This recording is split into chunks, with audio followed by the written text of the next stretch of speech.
All right, Shalom. I'm going to start off by giving all praises, honor, and glory to Yahweh, Ba'ashem Yahushai, Ba'ashem Harakakadash. Double honors to the apostles and elders, great millstone.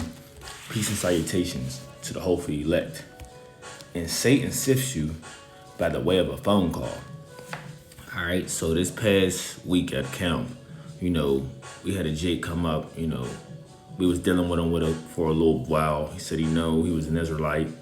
Okay, so we went to go over some scriptures and break down some scriptures to him. And, he seemed to be getting it somewhat, But long behold, the phone call comes in. All right, now you have some Jakes that, they may talk for a minute, maybe 30 seconds, and then, dismiss the phone call and continue to speak with us. Okay. But in most cases, you have a lot of these Jakes that once they receive that phone call, it's over. There is no more dialogue, okay? Because they'll say, hold on one second, let me take this phone call. But once they take that phone call, it's over with. They get to talking, they get to walking down the street. Then they'll say, you know what, I'll catch up with you guys next time, or what time or when the next time can I meet you? Or do you have some business card, or where can I reach you at? Okay, and often we'll tell them we're out there every week, through the mercy and grace of Yahweh Shemel Bashai, or her go our YouTube channel. But we never see them Jakes again. Okay? And I'm pretty sure most brothers know what I'm speaking on. And even the ones that do may dismiss their call, they'll speak for a little bit and they'll say, you know what, I gotta get going. Someone just called me and I'm meeting up with them, so forth and so on. Okay? But the point is in this lesson is that Satan sifts you, or Satan will sift you by the way of a phone call, And I'm doing this one in particular because I often see this one a lot. Okay, people being sifted by the way of a phone call. Okay, so let's start at the book of Mark 4, the first chapter. Okay, Slakia, the book of Mark, the 4th chapter, the first verse. It says, and he began again to teach by the seaside, and there was gathered unto him a great multitude, so that he entered into a ship and sat in the sea, and the whole multitude was by the sea on the land. And he taught them many things by parables, and said unto them in his doctrine, hearken, behold, there went out a sower to sow. And it came to pass, as he sowed, some fell by the wayside, and the fowls of the air came and devoured it up.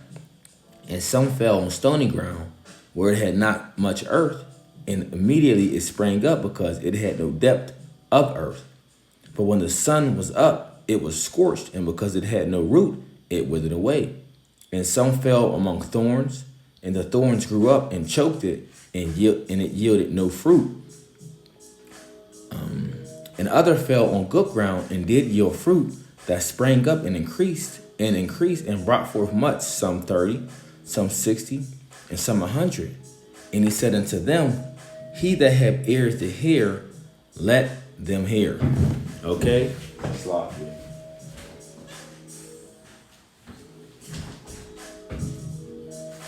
I'll read that verse again. It says, verse 9, and he said unto them, he that have ears to hear, let him hear. Meaning he who have the understanding, let them understand. Right? Verse 10, and when he was alone, they that were about him with the 12 asked him of the parable. And he said unto them, unto you it is given to know the mystery of the kingdom of the Most High. But unto them that are without, all these things are done in parables. Okay? That seeing they may see and not perceive, and hearing they may hear and not understand. Lest at any time they should be converted, and their sins should be forgiven them. You see? So there's a spiritual block on these people's minds. Okay? There's a spiritual block on these people's ears. There's a spiritual block on these people's eyes. Meaning they are blocked that they can't receive this truth. Okay? That they don't receive this truth. That they don't receive the Spirit of the Lord. That they won't be able to convert to be healed. Okay? Basically, these individuals are unworthy. Okay?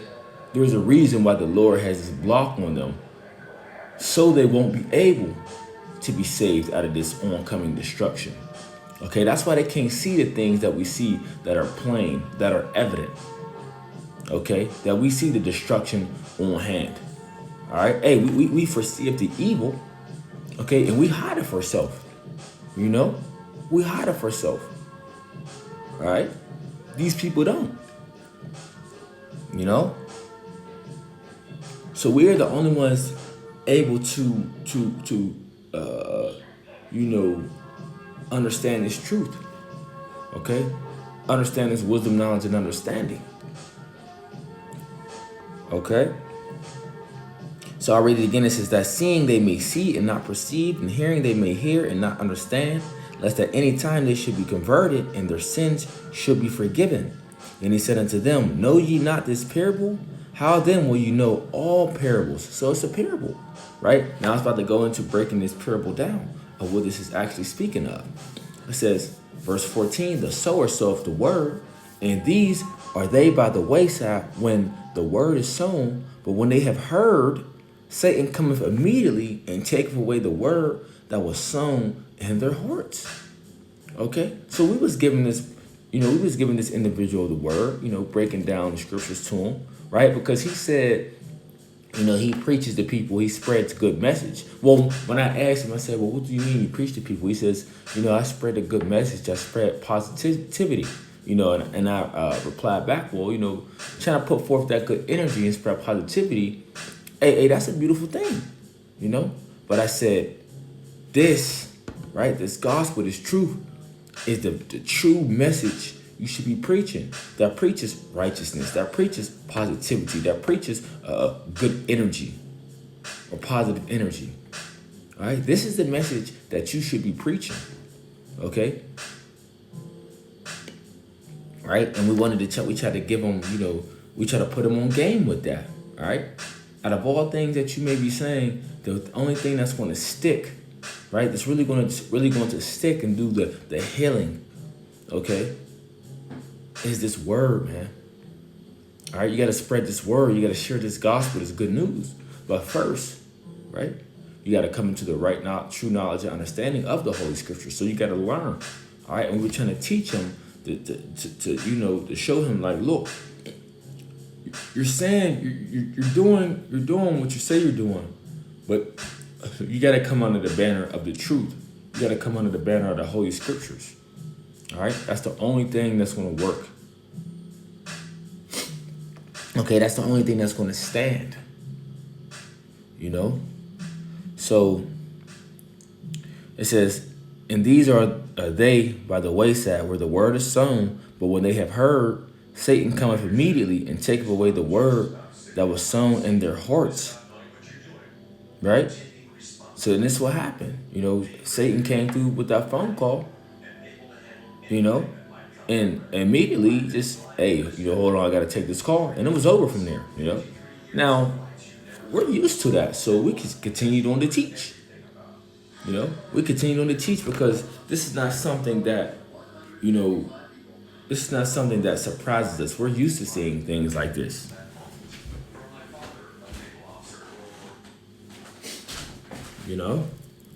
So these type of things don't surprise us. Verse 16, and these are they likewise which are sown on stony ground, who they have heard the word, immediately received it with gladness. So these are individuals that come up and they hear the word and, they start to agree. They receive the word with gladness, They start to, I'll say, it's the word starts to give them, they start to rejoice when they hear different things out of scriptures. When they start to hear that the Heavenly Father and His only begotten Son are so-called black men, so-called black men. Okay, that the Bible is truly our book, and no other nation should be dealing with the Bible. When you think about the people of the scriptures, as Moses and Solomon and King David, Apostle Paul, that these are our people, our ancestors, so to speak. Abraham, Isaac, and Jacob, our forefathers. Okay, they're not the people of the so-called white race, that was taught to us when we were young. Okay, so people receive these different things like that as joy because they realize, okay, I have been lied to, and this is the truth of it. Okay, so verse 17 it says, "And have no root in themselves, and so endure for a time. Afterward, when affliction or persecution arises for the word's sake, immediately they are offended." So these are people that, they start to take heed to the word. They may start to tune in and watching videos, and they might start coming out to the highways and byways and listening, right? But as soon as that persecution arises, right, they out. They out. They can't handle it no more. It breaks them. A family member might start questioning them of, I've been seeing you downtown, with those Hebrew Israelites. What are you doing? Okay. People at the job start questioning you, right? Things start to get hard for you. Then you get offended because then you say, you know what? It wasn't until, I got into this Hebrew Israelite thing, which is your heritage, which is your culture, by the way, that, things happen to start being hard for me. So these people become offended by the word. So it says, and have no root in themselves, and so endure for but for a time. Afterward, when affliction or persecution arises for the word's sake, immediately they are offended. And these are they which are sown among thorns, such as hear the word, and the cares of this world and the deceitfulness of riches and the lust of other things entering in choke the word, and it becometh unfruitful. All right, so these are the people that snatched up, right, by the cares of the world, man. Whether it's money, whether it's women, whether it's, a job security that they want to keep. All right, these are the people that have been sifted out for that reason. Okay, so they choke the word and they become unfruitful. You even hear stories of brothers, that's in camps and they receive a large amount of money, and then they just stop doing the work. Why? Because the riches, the cares of this world have choked them up. All right. Hey, then you got people that have the mindset as, hey, this word is just taking up too much of my time. All right. I want to enjoy my Saturdays. Okay. I want to enjoy my Saturdays. I want to enjoy my all-day freedoms. I don't want to have to study. I don't want to have to. If a head brother say let's do a sit down. We doing sit downs too much. I want to have time to myself. You see, so you have things like that choke people out, man. Right? Where they become unfruitful. Verse 20 says, "And these are they which are sown on good ground, such as hear the word and receive it, and bring forth fruit, some 30-fold, some 60, some 100. All right, so these are people that stick with the word, man. These are people that are sown on good ground, but they become unfruitful. You see that brothers in the camps, camps start to grow, start to multiply. So these are the people in the right mind and, who you want to be likened to, a person that is sown upon good ground. Okay? But mainly, what we see on the highways and byways is a lot of people that is sifted from Satan due to that incoming call. That incoming call. Right? And I seen it. I can't even count on my hand how many times I've seen that incoming call situation. So, hey, it is what it is. I just wanted to touch on that through the spirit. Satan will sift you through an incoming call. Okay? Or people have been, sifted out from an incoming call. Ultimately, why?